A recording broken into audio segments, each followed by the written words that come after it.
High ഡിമേറ്റ്സ്. ഇന്ന് നമ്മുടെ കൂടെ ഉള്ളത് ഒരു മെഡിസിനൽ വാല്യൂ ഉള്ള ഒരു ചെടിയാണ്. നമ്മുടെ നാട്ടിലൊക്കെ ഒരുപാട് ഉണ്ടായിരുന്ന ഒരു ചെടിയാണ് ഈ ശംഖുപുഷ്പം എന്ന് പറയുന്നത്. ശംഖുപുഷ്പം മാത്രമല്ല, ഇതുപോലെ ഒരുപാട് ചെടികൾ നമ്മുടെ നാട്ടിൽ സുലഭമായിട്ടുണ്ടായിട്ട് നമ്മളെല്ലാം പല അധിനിവേശ സസ്യങ്ങളുടെ അതുപോലെ തന്നെ നമ്മുടെ നാട്ടിൽ വന്ന പല ക്യാഷ് ക്രോപ്സിന്റെയും വരവോട് കൂടിയിട്ട് ഇങ്ങനെയുള്ള പല സസ്യങ്ങളും അന്യം നിന്ന് പോയിട്ടുണ്ട്. അപ്പോ നിങ്ങൾക്ക് ആർക്കെങ്കിലും ഇതൊക്കെ വളർത്താനുള്ള ഒരു ചാൻസ് അല്ലെങ്കിൽ നിങ്ങളുടെ വീടിന്റെ അടുത്ത് ഇങ്ങനത്തെ പല ചെടികൾ ഉണ്ടാവുകയാണെന്നുണ്ടെങ്കിൽ നിങ്ങൾ ഒരിക്കലും നശിപ്പിച്ചു കളയരുത്.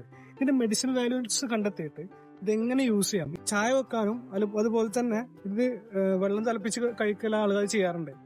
ഇതിന്റെ ബെനിഫിറ്റ്സ് എന്ന് പറയുമ്പോൾ ഇത് ബ്രെയിൻ ഫംഗ്ഷന് അതുപോലെ തന്നെ നമ്മളെ ഐ ഹെൽത്തിന് അങ്ങനത്തെ ഒരു ഓൾറൗണ്ടർ ആയിട്ടുള്ള മെഡിസിൻ ആണ്. അപ്പൊ ഇങ്ങനത്തെ ചെടികളെ ശരിക്കും നമ്മൾ സൂക്ഷിക്കുകയാണ്. നമ്മളെ കേരളത്തിന്റെ പൈതൃകത്തിൽ വരുന്നൊരു ചെടിയാണിത്. അപ്പോൾ നിങ്ങളെല്ലാവരും ഇങ്ങനെയുള്ള ചെടികൾ കാണുകയാണെങ്കിൽ ഒരിക്കലും കൈവിട്ട് കളയരുത്.